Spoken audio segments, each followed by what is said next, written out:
No problem. Well, Josh Charles, what in the world did you feel like you had to do to get the Emmy voters' attention this year? I don't know. I don't know. I don't. That's a funny question. A little bit drastic, I think. Well, yeah. No, I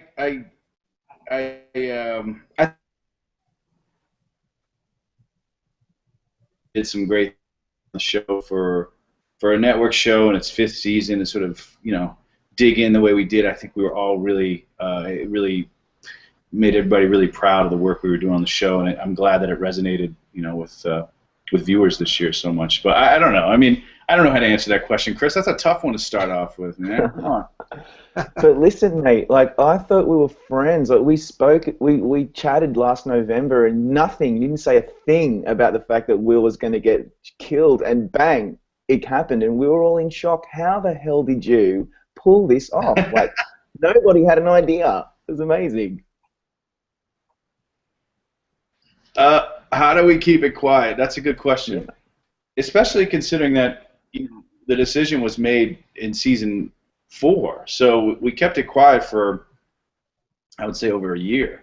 It was not easy. I was for sure.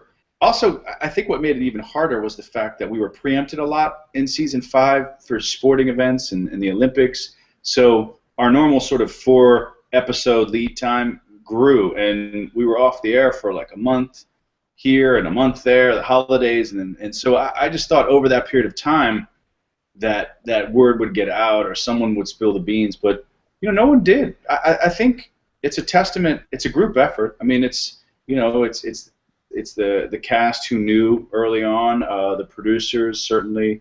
I'd say the studio and the network. Everyone just sort of collectively knew that we had this opportunity, because I think the press had sort of announced that I had signed on for a whole season, which was not correct information. So I think we were able to use that to our advantage, and I think that's part of why we were able to pull it off. I think people who followed the show, who maybe had some sense, thought, oh yeah, well, this might happen at the end of this year, but I don't think anyone saw where it was going to happen. And I think because people thought that I had been signed on through the whole year, I think that really allowed us to do that.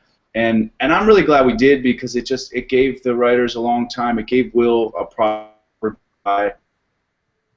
A time to say goodbye. You get to direct a couple more episodes last year. I'm going to do one more this year. So I feel like I'm still a part of that family, but it was really glad that it all worked out the way it did, because it's been such an important part of my life, this show, and my career, and it was such a great way to obviously very dramatic and shocking, but a great way to say goodbye. I think this season we really dug into the character a lot more than I had maybe had the opportunity to in the past, and that meant a lot to me acting-wise, and it was a great sort of final year on the show, acting. Well, the other thing about that dramatics episode was, as a viewer, it just felt like a normal trial kind of episode. I mean, there was no hint at all as it was moving along, that anything was going to, explosive of any kind was going to happen toward the end.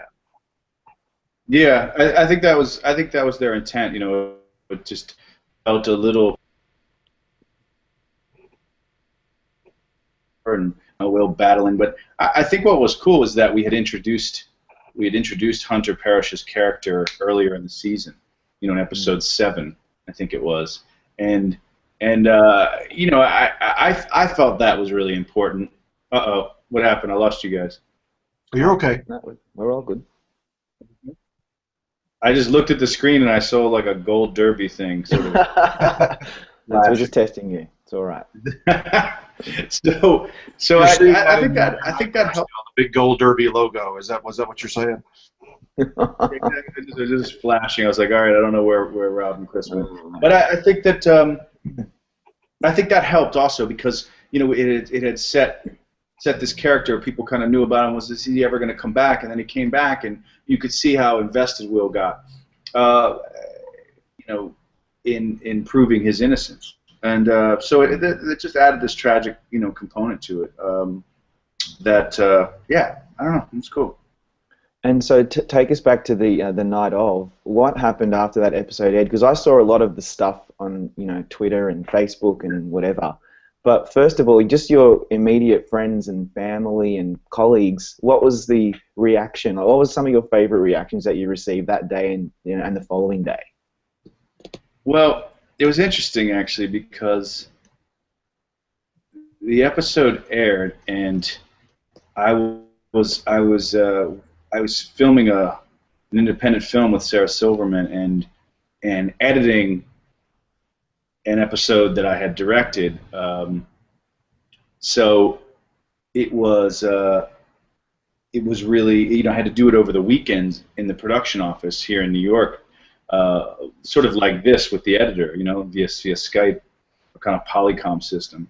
And so I was there in the editing room editing this episode, and just sort of glanced at the Twitter and just saw it sort of, little by little start to I don't know, my phone started to catch fire and just sort of bust. But the best part, the funniest part about that, there's a funny story, which is, we worked as we were just talking about, we worked so hard as a group to keep this secret for the dramatic, storytelling of the year, and that the surprise element of it was one that was important to the narrative, and that was important for all of us. And had we lost that, I think we would have lost something that was a part of it, and we knew what we were doing. Not just shock for shock's sake, but that it was part of just the randomness of it, and how quickly these things can happen. And so while we worked all this time, and I get a text from one of the CBS producers who said, "Don't look at Twitter. It aired earlier in Nova Scotia." and people are tweeting about it, and then so we went through this 10-minute period of thinking that Nova Scotia was going to blow the whole surprise, but I guess it never really caught people in the other, in the East Coast and West Coast and in the Middle America. No one ever caught wind of it. So it's sort of, the people in the East Coast, I should say, really, because they were the ones driving it. We were a little delayed, I think, that night airing. I think that's what it was, and it wasn't delayed in Nova Scotia, so there was this little bit of a lag time, and somehow, miraculously, I guess the people that were tweeting about it in Nova Scotia, it didn't blow up on us, which was good, because that was a little dicey for a minute, but. Jeez, bloody Nova Scotia almost ruined the whole thing. Producers, a long time before that you were going to leave, what were you on board with them killing you off, or did you feel like, I'd like to have the character still alive in case I want to come back one day? Or, what were your thoughts when they gave you this plot line? I think I knew, pretty about it, and I think it was probably during the finale of season 4. He was directing it, and we were just talking in between takes about what he was thinking about, and he said, "I think we're gonna take the more shocking, dramatic option and kill him off. Are you cool with that?" And I was. It's a ballsier, sort of more daring choice. I know it's happening a lot in television, but I think for our show, which we don't really do that type of stuff, and I think for and just what were the other options? The other options are, they've discussed this in the press, but, Will goes to Seattle, Will goes to New York, Will goes to LA. I don't know what they are, but it just didn't feel as soon as he said it, it just felt a lot more like it made sense, and it added to more importantly, it added to the tragic component of Alicia and Will's dynamic. And given that the show really is about Alicia, ultimately, I think that was exciting for them dramatically, and also for me as someone who's a part of the show and care about the show and the life of the show. I never doubted for a second. I did the show. I kind of always know the show will be fine without me, and part of doing this 5th season the way we did, I think, just sort of helped give them time to prepare it, give the character, like I said earlier, a proper goodbye, and also really show in an interesting place into where it takes Alicia next in her journey and her evolution. And I was excited by the idea. And the beauty of what they did to your character is, well, first of all, the show really hit its stride in season 5, and a lot of people, critics and the media, was so behind the show already because it really had it shook things up. And Alicia and Kerry had left the firm, and all that had played out, and then your character was killed, And then the show was able to really delve deep into grief and how that is dealt with, you know, in a really realistic way. And the show then carried that forward until the finale. So the question about that is, given the show really did have such a creative resurgence, that's what a lot of people are saying about it, did that kind of talk and commentary filter through to the set? Were you guys aware that people were really, they were really behind the show this season and really thought it was probably the best season so far? Yeah, I mean, I would say, I don't know about all, but I would say the majority of critics have kind of loved the show. Critics that I pay attention to, I should say. So that's always felt really great. I've never really felt like we've gotten a bad rap. You know, I felt like people have appreciated the work we're doing, and I certainly felt, to answer your question, that this year, yes. But I think that starts with the work you're doing. So I think, I mean, that's the only thing that I would say differently is, I think we felt it before necessarily we got the response from people watching it. I think we knew, you know, starting the season, knowing where they left it last year. I think narratively they made some very brilliant choices to end season 4 the way they did and begin season 5 immediately afterwards, while Carrie and Alicia are still plotting leaving, yet still at the firm, so that we, the audience, have spent the whole off-season and the beginning of the season of the show knowing things that characters that we're really invested in, such as Diane and Will, don't know. And I think dramatically the tension that created in both Outside the Bubble, when Christine starts to put the pieces together leading into Hitting the Fan. So I would say it started with that. I mean, you know, performing in the show and reading a script like Hitting the Fan, to me, was, you know, it was one of the truly, you know, I've said this before. I mean, John Hickey and I were driving to the set one day while we were shooting that, and both just started talking about the script and said, you know, this is one of the best hours of television I've ever read. I mean, it's that good of a script. I mean, people who want to write our television should read this script. It's really kind of, I don't know, it just blew me away. And for everyone, for the show, for where it took things, certainly for my character and the journey that he goes on in that episode. That's all sort of set, but that's set, you know, and that arc is set at the end of year 4, and that's, I think, why it makes it so much fun to watch for fans of the show. So that all began. Yeah, we could certainly feel it, Rob. To answer you, I'm not trying to not answer your question. I'm just saying I think we felt it before, and we're excited about it. So then, just so pleasantly, you know.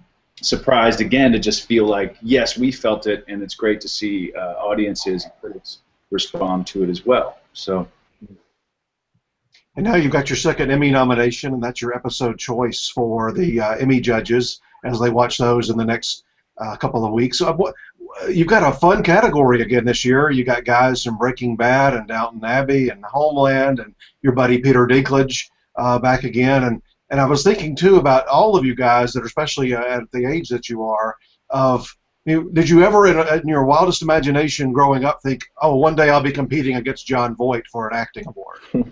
Yeah, that's a really good question. I mean, that happened to us. I had the privilege of that at the Golden Globes as well, and it's just, you know, John Voight, what can you say? He's one of my favorite actors, and didn't get to meet him there. Maybe I'll get to meet him at the festivities, you know, in LA at the end of August. It'd be nice to shake his hand. Such a fan, admired his work over the years. Just a brilliant actor. I think all the actors in the category are pretty, you know, pretty incredible at what they do. So it's humbling to be mentioned with them. It really is. I mean, you know, I love Jim Carter. I love his performance.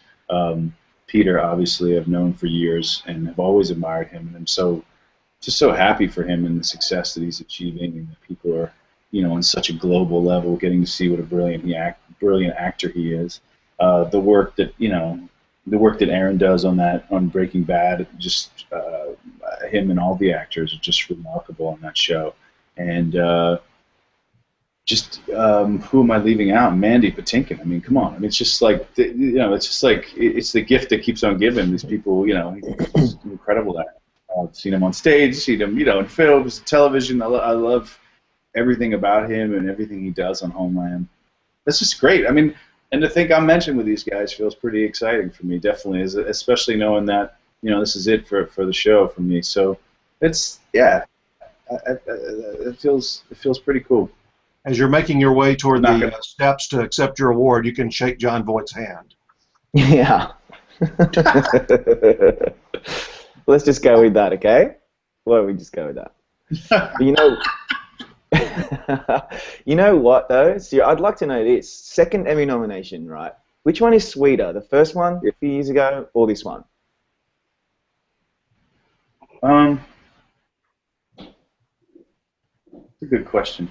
Obviously, the first time anything like that happens to you, I mean, that was the first time I was ever nominated for an Emmy, so that was the going through the experience of that the first time was something that you just remember, and it felt really special. I think this feels equally, if maybe a little more special, only because I'm really proud of the work this year on the show. I'm proud of what we all accomplished on the show, and how they wrote for Will, and where I was able to go with him, and the places that took me as an actor.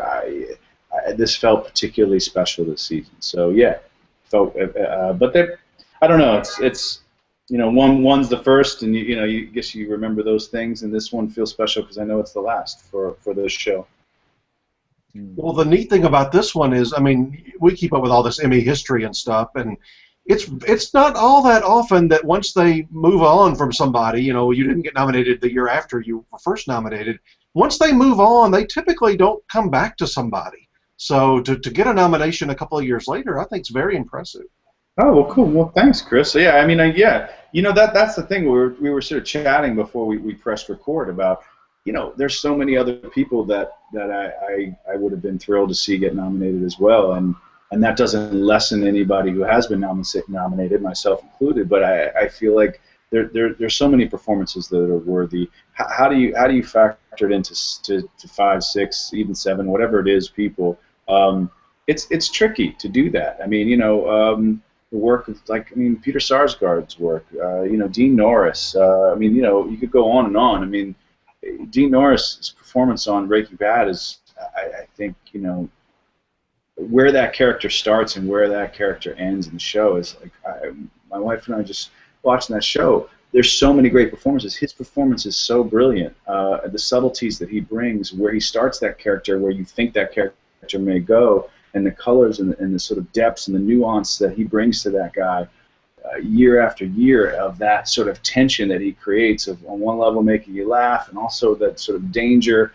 I mean, that's a performance that I could just talk about on and on. So, I would love to see him get nominated too. I mean, to me as an actor, that's what's uncomfortable about these things. It's just like everybody says, it is just an honor to be nominated. It really is, but it's a tricky thing to sort of be pitting actors against one another. The whole competition idea is one that, look, I don't sound like a hypocrite. I'm going to go and wear my tux, and I'm really honored. But at the same time, it's one that makes me a little uncomfortable because, I don't know. It's a tricky thing. How do you judge just one? Performances are so different, especially if you're focusing on one particular episode. When, I think of work like his and Breaking Bad and Dean's work in that, and you sit there and think about it watching it over those 5 seasons. 6 seasons, 7 seasons. How many seasons was it total, that show? I don't know. 7? 7, yeah. 7. Oh, yeah. Well, it was 5.5, I think. 5. The 5th when they broke into the last one. It's really, yeah. Yeah. Oh, well, someone's got to be nominated, though. Hey, and luckily for you, you're back, and you had to make a very difficult choice. You had to pick your episode, and we talked about this briefly before we started. But you had a few really good, choices that you could have made. Hitting the fan is what you went with, but the decision tree, I can't even say it, was also a highlight for Will, and that's the episode where he is prepping the cross-examination of Alicia. It's very well written, directed episodes. You had that. You had the episode where you were killed. Was it difficult? Did you have to mull this one over? You know what? I did. For me, I'll be brutally honest. It came down to 2 episodes that I felt, the strongest about acting-wise. And there's a lot of stuff over these 16 episodes I did this year that I'm excited about and proud about. But I would say Hitting the Fan and The Decision Tree were the two where I felt like got to see the most sort of colors and depth of Will, probably, you know, in the entire series. So I think what helped me make the decision. I just watched the episodes one after the other, and I really love the sequence in The Decision Tree when Will is cross-examining, cross-examining Alicia, and you really start for the first time to sort of see that sort of raw pain that's underneath, sort of the rage and the anger and the aggression. And I love that sequence, and I love that sequence in court. But that's a very small sequence in the episode, and I think I just felt watching them both one after the other, I was just hoping that I would do that and it would become clear to me, and I'm proud of that. But I just was really proud of the work beginning to end of Hitting the Fan, and also that episode as a whole. I just think the journey that we go on, you know, are there enough fireworks in it? I don't know if I don't cry in it. You know, I mean, I get all that, but at the same time, I think the journey of hearing the news and where that leads him to, I think maybe there's some more subtlety to it. There's some humor in it. I like the whole journey he goes on, and I'm just so damn proud of that episode of television. I really, like I said, reading it to making it to then seeing audiences react to it was something that I've never experienced like that. So that was one for me where, look, I really don't know how this whole thing works or what people respond to, you know. So I went with the one that I just felt, you know, instinctually felt the most right to me, and that's work that, you know, particularly like we talk about that opening sequence, I'm very proud of, and so that's what I went with. I want to ask you a couple of career. Now you guys can go judge it and write on. No, we watched it. Well, I watched it last night, and I agree. I totally agree, and it really doesn't hurt you that the episode starts on you, and for the first 15 minutes or so, it's all about Will, and the desk clearing scene. It has now become a bit of an iconic scene from last season. People will be talking about that for a little while. It doesn't hurt you. So I think you actually made the right decision. So that's good. You get my seal of approval. Yes, done. Thanks. The other nice thing about that maybe it was Chris. Oh, go ahead. Maybe Chris on the fin.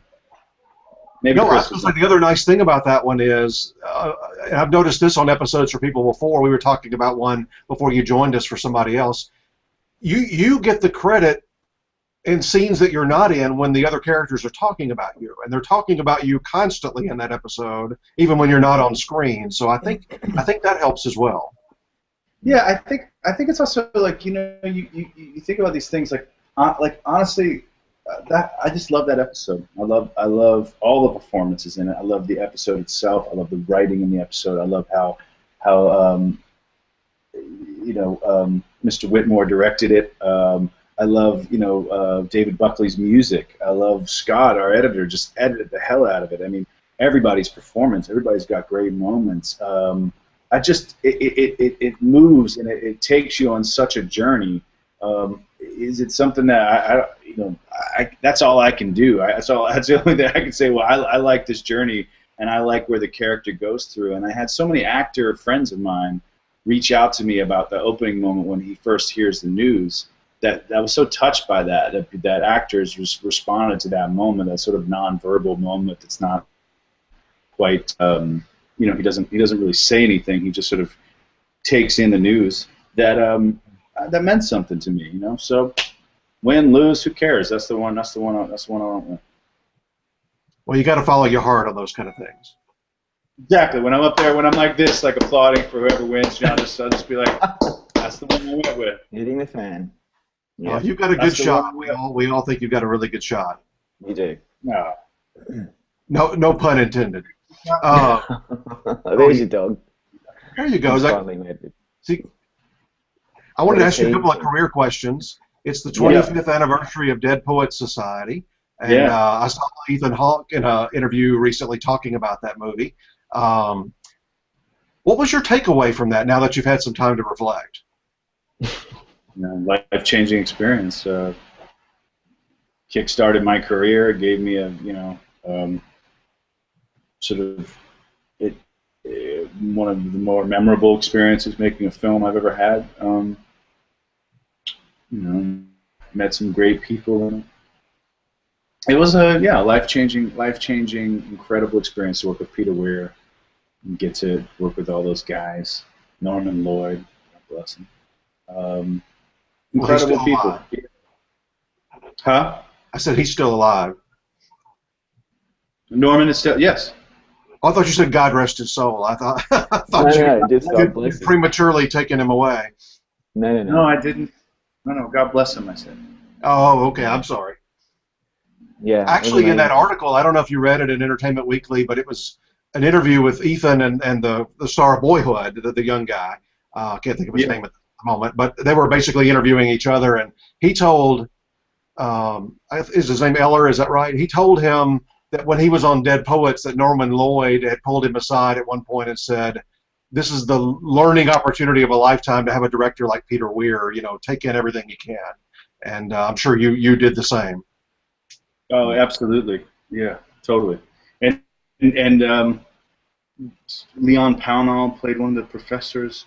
You know, I just met so many cool actors, and Norman would tell stories about Hitchcock. I mean, you know, me, a little like acting film nerd, and I'd sit there and you know, when I worked with Hitch, you know, and he'd just be like glued to every word he said. I don't know, magical time, incredible and amazing to believe that it's been 25 years, you know, and excited to see everybody continuing to do their thing, and that's cool. So. Yeah. That was such a key thing about that cast, if you look back, is so many of them did go on to great careers. And that's not difficult. I mean, that is difficult when you've got a movie centering around a bunch of younger actors who are basically in their teens or maybe early 20s, because, you know, must have had just an unbelievable casting director to see not only, you know, what they could do for that film, but what maybe promise they had for down the road. I mean, Peter Weir. You know, and you know, Tom Shulman wrote a great script, and Peter Weir made it better. You know, I mean, that's the couple big things I took from that. You know, was just realizing, like, just seeing what a really great director does to a piece of material, and elevating it, and making it better, and working with very little ego. You know, that's, you know, as I sort of begin my own sort of directing career, knowing that, you know, you take an idea from anybody if it's a good idea and it's going to help tell the story. You know, that you sort of you check your ego at the door, and that you sort of lead the ship, but you're really there to sort of collaborate with all these people. And I found that really inspiring. I mean, even I remember being, you know, we were kids and felt like he really did listen and really did care about us and doing what we thought. And if we had an idea, you know, we'd do it. I mean, one of the things that I talked about this recently in an interview we did about the anniversary of the movie was the scene where my character is like riding his bike through the field of geese, and that we shot that very early in production, because we shot a lot of my character Knox's stuff in like the first few weeks of filming, because Robin Williams was doing a play in New York in the early part of the film. So I sort of jumped out and started it, even though I was terrified. And I remember that day it was like a second unit crew, and they were trying to get all these shots, and the birds just wouldn't move, and they had me going down this path by the birds, and the people, you know, grips and guys hidden with like horn, you know, guns, and like trying to scare them with the sound of this, you know, blowing this air, and nothing worked. And I just recommended to Peter, I said, well, what if, you know, 17-year-old kid, don't know any better. I'm like, what if you just have them drive me up to the top of the hill in the grass, and I just literally ride right down through them? They'll fly away then. And he's like, you think it's safe? And I was like, I mean, I guess it is. I don't know. He's like, all right. So we planned it all out. They drove me up, and we mapped down where I had to go, and I was going to go across this little like water thing here and be careful here. And sure enough, it did it. And those birds, those geese, they took off. And you know, just being in the moment, I remember thinking, God, this is going to be such a cool shot, such a beautiful shot that articulates what this character and all these characters are going through right now as they sort of step into, you know, try to step into their more authentic lives. I can still remember seeing that movie in the theater. It was just that year, 1989, was, I think, my favorite year ever for movies. I mean, that year was loaded with great movies. Really? I think the late '70s might have something to say about that, Chris. They might win. Yeah. I'm not that old. Might win. I'm not that old. Although there's Hey, another some career years. question. I'll let Rob finish up. One of my highlights of the year was Dan Rydell returning on ESPN. What was that time like? That was a mood. Yeah, Keith and I have been talking about doing his show since he started the new one, and we couldn't time it out, and it just felt like a perfect opportunity, and he was really gung ho, and I said, let's just do highlights together. It'd be so much fun, and we did, and had a good laugh, and it's nice. It's nice to remind people, especially when you go through. I mean, I don't say this was like the sort of conscious decision, but seeing people's reaction to it, and it leading yourself up to the next journey or chapter, and you're not entirely sure where it leads. Just to kind of remind people that watch that you've done this before, and everything sort of has its cycle, and you do jobs, and then you move on to other ones. And I don't know. So in hindsight, I felt like that was kind of nice timing that we did that and had a lot of fun. I certainly was nervous as hell doing live TV, and glad we rehearsed. I mean, Keith, he's like, "Oh, I will rehearse it, but you'll be fine." I was like shaking because he's so good at doing the highlights, and watching him do it. I mean, this was a real blast. So that was cool. Mm. And speaking of your link to Aaron Sorkin, your guest appearance on Amy Schumer's show, The Food Room, was so good, so funny, man. Look, that's Amy Schumer. She's a genius. But what was that like, first of all? And second of all, did you hear from Aaron afterwards, and did he have anything to say about The Food Room? No, first of all, I don't talk to Aaron. I mean, I just we don't keep in touch. So Okay. I would say, look, I didn't hear from him, but I would like to think that he has a sense of humor about himself. I mean, you'd like to think everyone has a sense of humor about themselves. Yeah, that was a blast to do. I mean, Amy is someone I absolutely worship. I agree with you. I think she's just a genius, and I think Jesse Klein, all the writers on that show, they just do such an amazing job, and I'm glad they were also nominated for an Emmy this year to sort of honor the writing on that show, which is so smart and funny. And so yeah, it was a blast to do. I did 2 episodes with her this year. We did that one, and we did this other one where we're sort of newscasters together, and she freaks out. Yeah. Her ex-boyfriend being interviewed with another girl. And I hope to do more with her. Next season. It was all we did was laugh. Making The Food Room was, I mean, the outtakes of The Food Room when she sent them to me just made me. I watched them like 3 or 4 times in a row because it just reminded me that. That was actually, it just felt like it was unfair how much fun that was. All we did was make each other laugh, and just in a really like naughty way, and I love that, and thought it was fun, So and was really sort of blown away by the response to it. I think people really sort of, it's a credit to the show, and I love that show so much. It's one of my favorites. Mm-hmm. Well, Josh, you're one of our favorites. We really appreciate it again, and good luck with the Emmys in a few weeks. Thank you. Is it a few weeks? Jesus. Yeah. Yeah, it's much earlier this year. It's at the end of August on a Monday night of all things. Yeah. And why is that again? Why is it so early this year? What's the reason? I forget. Well, it's always the last 8 years. It rotates to a different network every year. NBC, when they get the rotation, once they started doing Sunday Night Football, they couldn't do a September Emmys, and they would have done it on a Sunday night in August, but the MTV Video Awards had already claimed that Sunday night, so you're going to be in town on that weekend with all the MTV people as well. Yeah. Wow. Can't wait. Mm-hmm. They've got Sunday fun. and you've got Monday. That sounds great. All right. Cool, man. Well, thanks, guys. Thank you. Good luck, mate.